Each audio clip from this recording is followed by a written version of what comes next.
The wind whispers across this desolate land, carrying echoes of a silence that once screamed, an unthinkable, chilling defeat.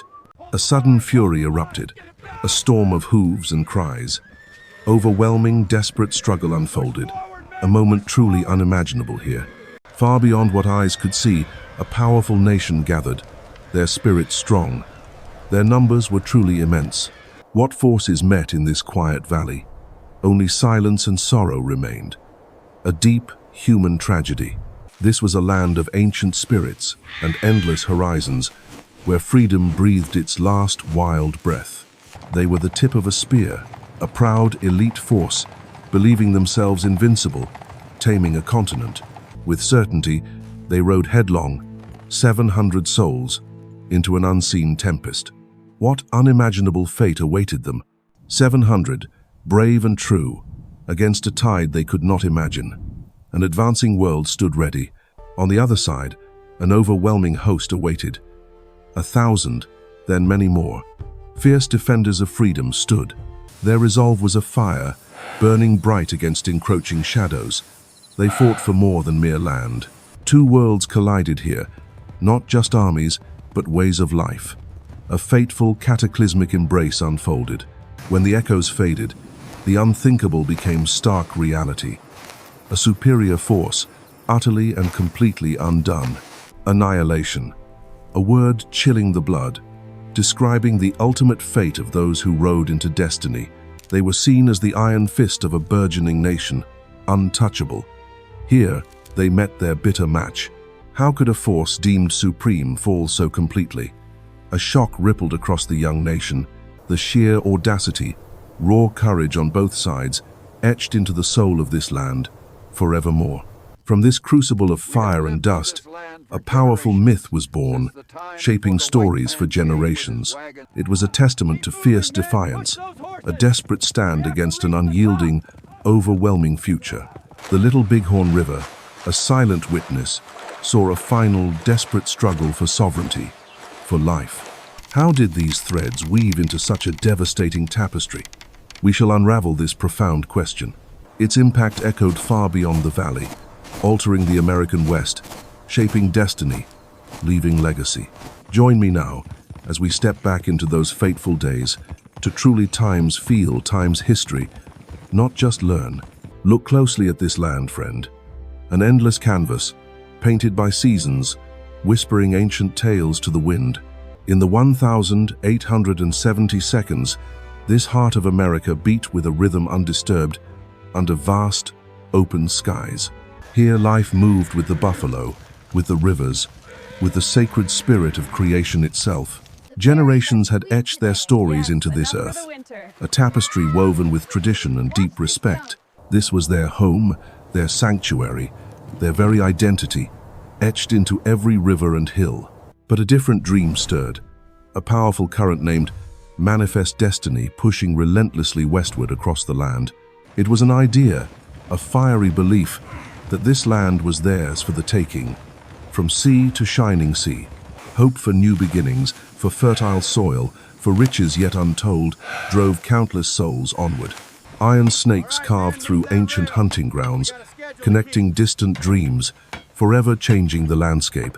Towns sprang up like mushrooms after rain, testament to a tide that no one believed could be stopped. The thunder of hooves, once a symphony of life, became a tragic lament under a relentless sky. Their ancestral lands, once boundless, were shrinking, devoured by an insatiable hunger for progress. The rhythm of their lives, deeply tied to this earth, was being violently disrupted, day by day. Every new fence, every new furrow, chipped away at a way of life that had stood for millennia. Imagine seeing your world, your entire existence, slowly but surely being erased from memory.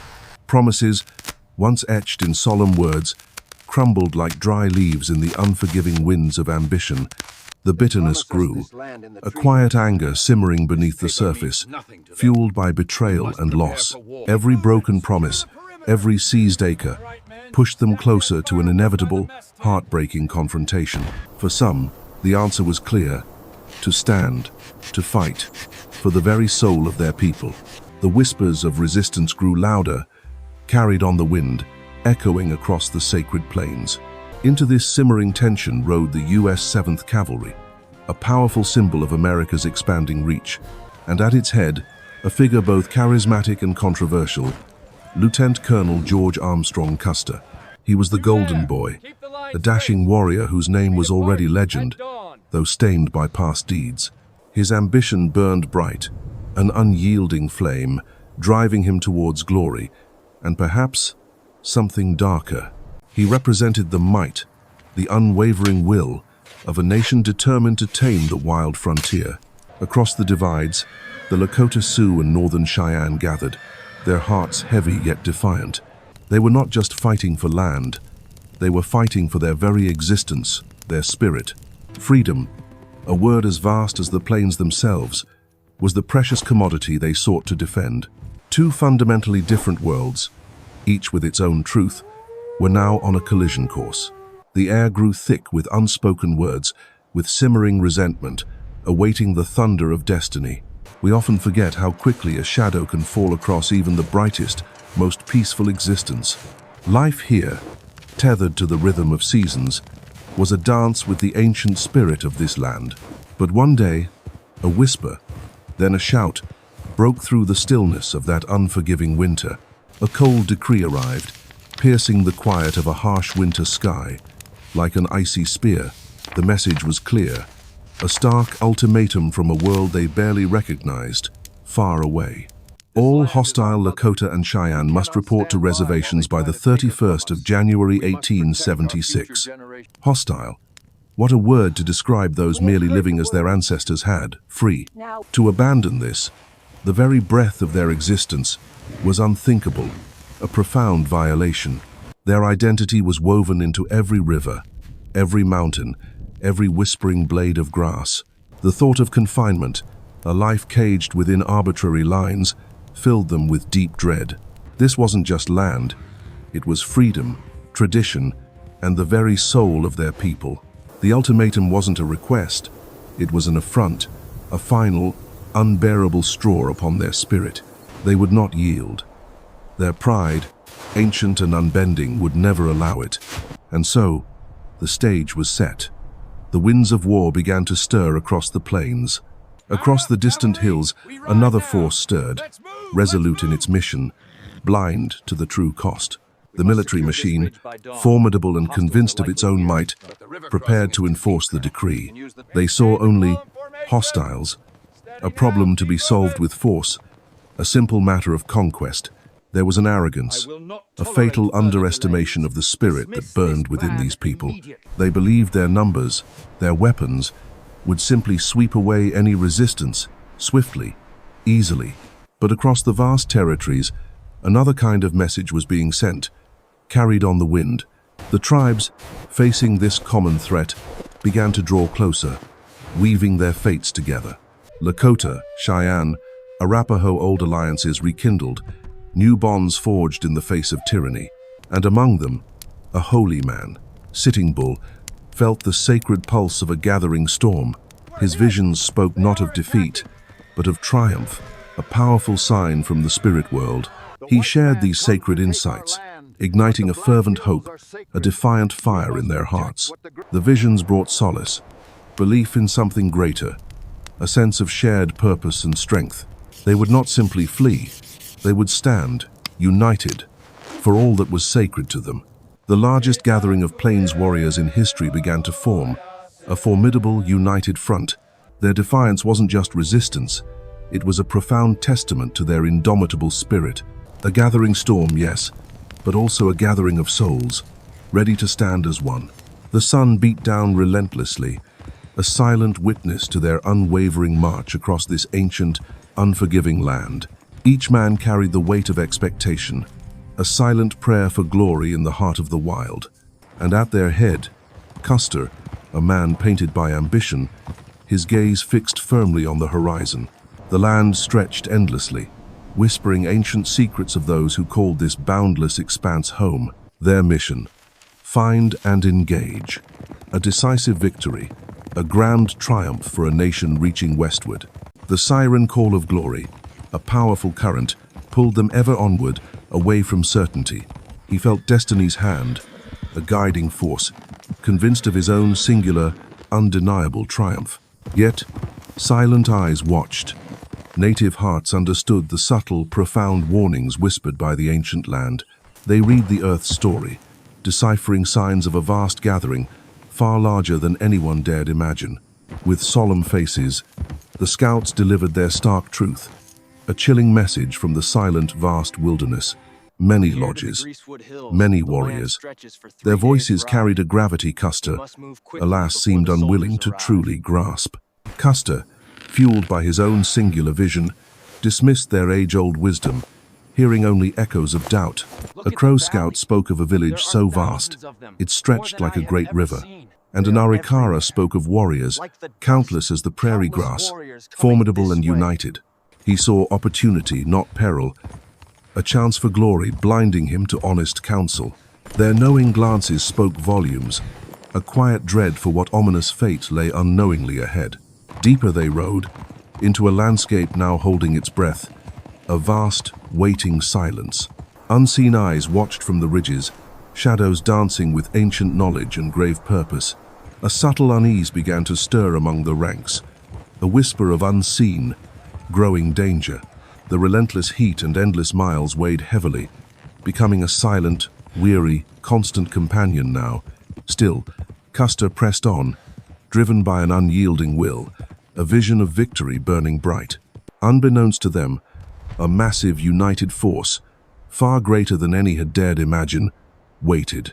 Small signs, easily missed, pointed to a gathering of souls ready to stand as one. Before them, a valley, appearing deceptively peaceful, held a secret of immense proportions. His calculations, flawed by his own ambition, led him to profoundly underestimate the land's true power.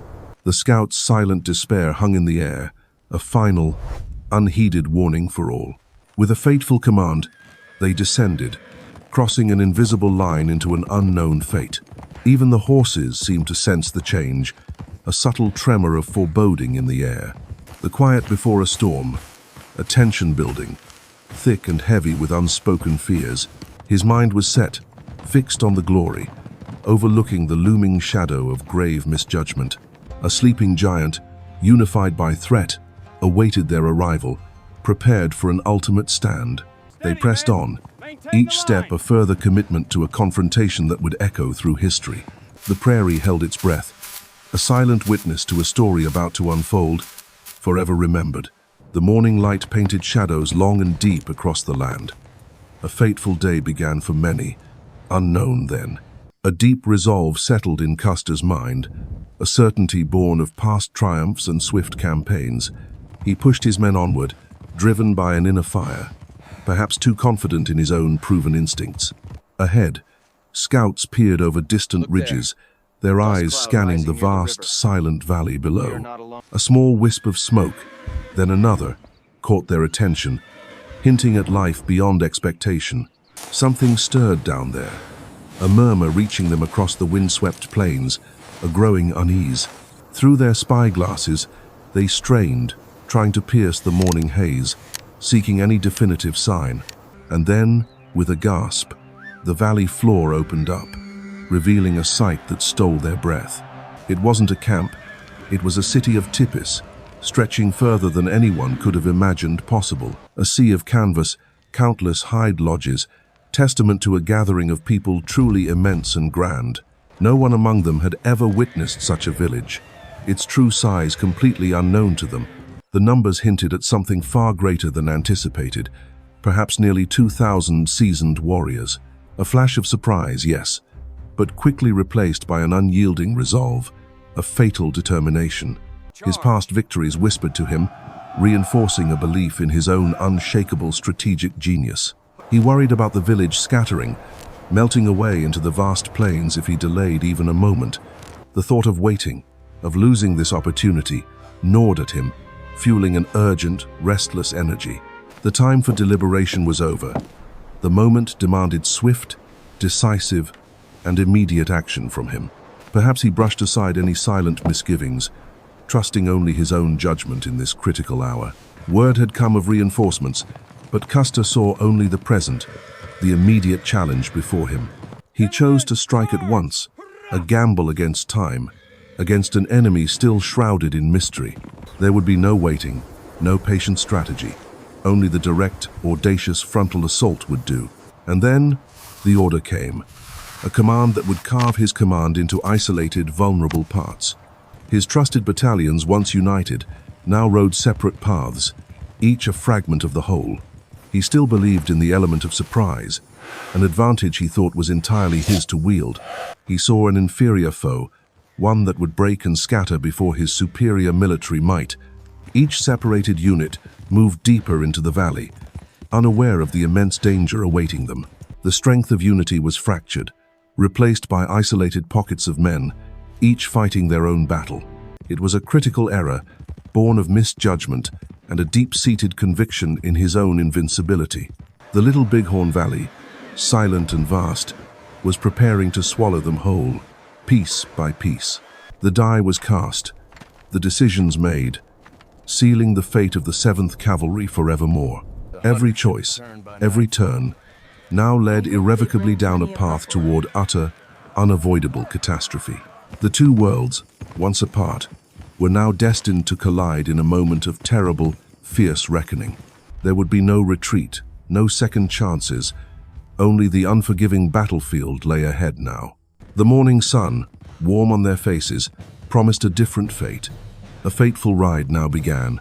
Reno, with a heavy responsibility, pushed his men forward, unaware of the immense power ahead. In every beat of hoof against earth, a tremor of what was to come silently echoed. Beneath them, a city of souls slept, unaware of the storm gathering on the horizon. A sudden clamor, a distant sound, rippled through the peaceful morning.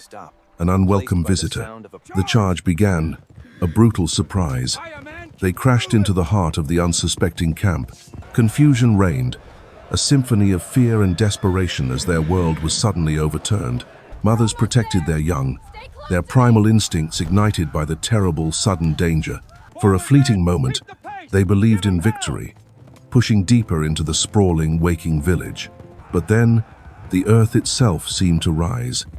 Warriors, countless warriors emerged. Gaul, a whirlwind of righteous fury, galvanized his people, their land, their lives.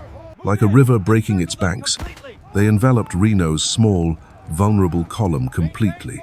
The tide turned swiftly. Their confident advance became a desperate struggle for survival. Disorder began to creep in, a chilling realization of their impossible situation. The hunter became the hunted. Every shot a plea, every movement a gamble. They pressed hard, their courage fueled by home and kin. No quarter given. A cold fear, like winter's chill, began to grip the hearts of the soldiers. The terrible truth dawned on Reno. They were catastrophically outnumbered, their mission now survival. Into the trees they stumbled, seeking shelter, a momentary reprieve from the swirling battle. The cottonwoods offered a whisper of hope, a fragile shield against the storm. But the warriors were everywhere, their phantom forms emerging from the dappled shadows. The woods became a cage, every branch a witness to their desperate struggle. No escape here. The only choice, run. A desperate dash for the bluffs. Like startled birds, they scattered, a broken line fleeing for any semblance of safety.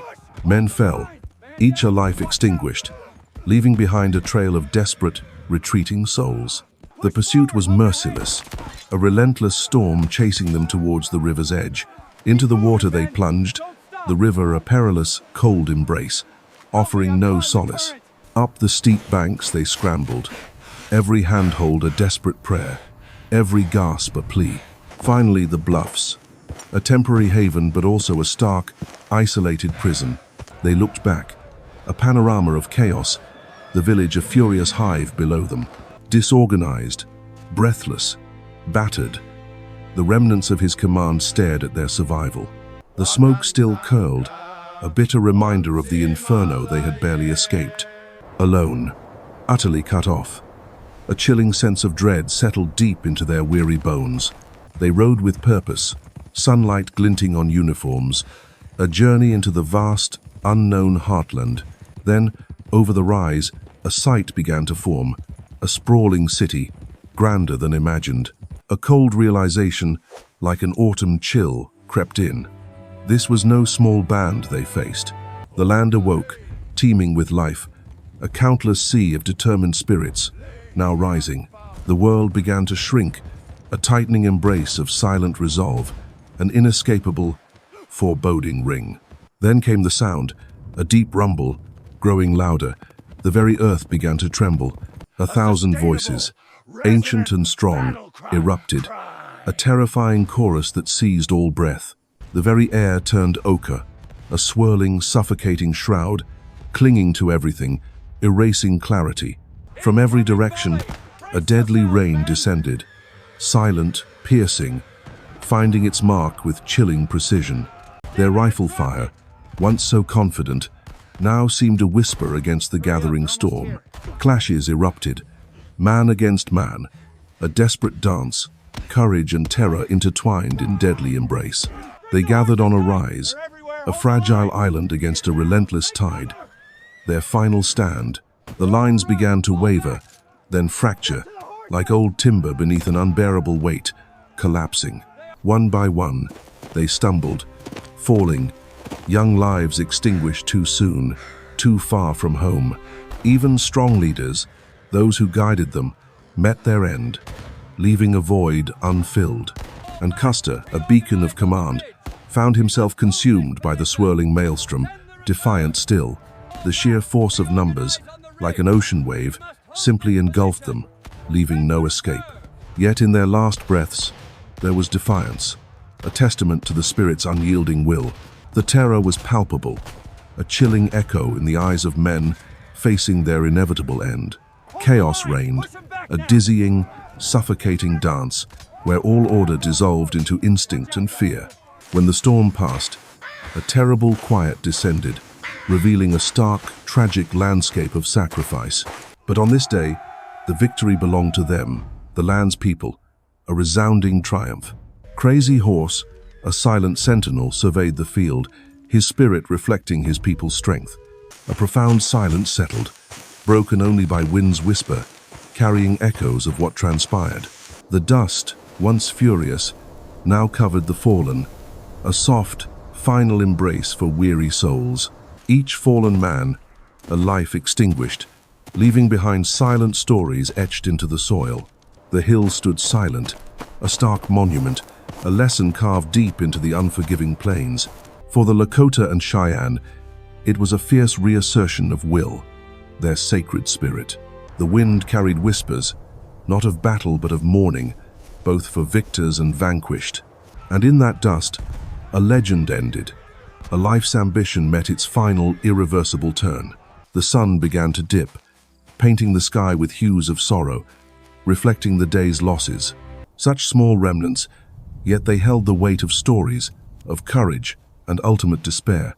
And so, the land remembers, holding these powerful tales close, whispering them to us still. The cannons fell silent. The war cries faded, leaving only a profound, heavy quiet, a terrible hush. With the sun setting, the victorious warriors began their swift, silent departure from this blood-soaked ground. They knew what was coming. A victory so absolute carried its own heavy, dangerous price now. Days later, oblivious to the horror, another column of weary soldiers made its way. Hope, mixed with apprehension, marked their journey towards the expected rendezvous, awaiting silence. Then, a distant glint, an unnatural stillness in the familiar valley below, caught his eye. A chilling dread began to settle. Something profoundly wrong had transpired here. They knew it. What their eyes found that morning would forever haunt the memory of those who saw it. The scale of the tragedy slowly unfolded before them, a canvas painted in unimaginable despair. Hundreds lay there, brothers in arms, now silent testaments to a brutal, unforeseen storm. They were scattered like broken dolls, across hills and gullies, a final, terrible tableau. And there amongst them lay Custer, his golden hair dulled, his destiny fulfilled, his command, his comrades, his brothers in arms, all fallen together. A shared, final breath, many stripped, many mutilated. a grim reminder of war's savage, unforgiving realities here. The shock was profound, a gut-wrenching blow that echoed through their very souls. Silence. Disbelief warred with the undeniable truth. How could this have happened? Here, today. Grief, sharp and bitter, settled upon them all. A shared sorrow for fallen friends. An unprecedented defeat. A nightmare whispered across the prairies, then thundered nationwide. The news hit like a lightning strike, igniting a firestorm of anger across the nation. Outrage, raw and visceral, erupted. A demand for justice, a thirst for retribution. The calls for vengeance were immediate, unwavering. Blood for blood, a nation demanded. A somber mood descended. The nation now steeled, ready to pursue an unforgiving retribution. The echoes of that grim discovery would forever shape the fate of the American West. The dust settled, the echoes faded, but the quiet that followed held a profound, lasting weight. This was more than a battle's end. It was a turning point, etching deep scars on the land and spirit. For the Lakota and Cheyenne, it was a moment of fierce, defiant victory, bought with courage. Yet, beneath that triumph, a somber truth began to stir. The beginning of an ending. The nomadic, free way of life, cherished for generations, now faced its most profound challenge. In Washington, the news of Custer's defeat ignited a furious resolve within the government's heart. They would redouble their efforts, an unstoppable force determined to subjugate the proud tribes. Intensified campaigns swept across the plains, and relentless tide pushing against ancient freedoms. The wild, open spaces that once defined their world began to shrink, giving way to fences. Forced reservation life became a stark reality, a heartbreaking chapter in their profound history. And what of Custer? His death transformed him, reshaped by a nation grappling with loss. He became a national martyr, a figure enshrined in a narrative of sacrifice and heroism. The public mourned him deeply, weaving a story of brave men against overwhelming savage odds. Thus, the legend of Custer's last stand took root, romanticized, enduring, and deeply controversial. It's a story told from many sides, each truth a fragment of that complex, bitter encounter. A legend fueled by loss, shaping perceptions for generations, still debated, deeply felt today. But for the Native American people, Little Bighorn carries a profoundly different, powerful meaning. It remains a potent symbol of defiance, a moment when their spirit refused to break. A precious, fleeting moment when they successfully defended their cherished sovereignty and way of life. Against overwhelming odds, they showed the world their strength, their courage, their fierce independence. Yet, that victory, so hard won, was alas, a brief, beautiful, and ultimately fleeting pause. The forces arrayed against them were vast, relentless, and their resolve would soon be tested. The echoes of Little Bighorn whisper still, a reminder of courage, loss, and profound legacy. The dust has settled, but the echoes of Little Bighorn whisper across the vast plains still. This fateful day, a stark monument to bravery and folly, forever etched in our shared story. But history, my friend, is rarely a single, clear path. It's a tapestry of many threads. Debates rage, quiet whispers and fervent arguments about what truly unfolded that fateful day. For Lakota and Cheyenne, it was desperate victory, a stand for their very way of life. Their oral histories, passed down through generations, speak of courage, resilience, and profound loss. The military accounts tell a different tale, of a campaign gone tragically wrong, a shock. Their perspective is of duty, sacrifice, and the relentless march of a nation's expansion. Little Bighorn remains a deep, complex scar on the soul of America, a painful memory. It's a tragedy that transcends simple victory or defeat. It's a story of colliding worlds. What then does this stand truly teach us about hubris and the nature of conflict? What wisdom can we glean from this clash of cultures, so long ago, yet still resonant? Share your thoughts below, friends. Your perspectives enrich this shared journey.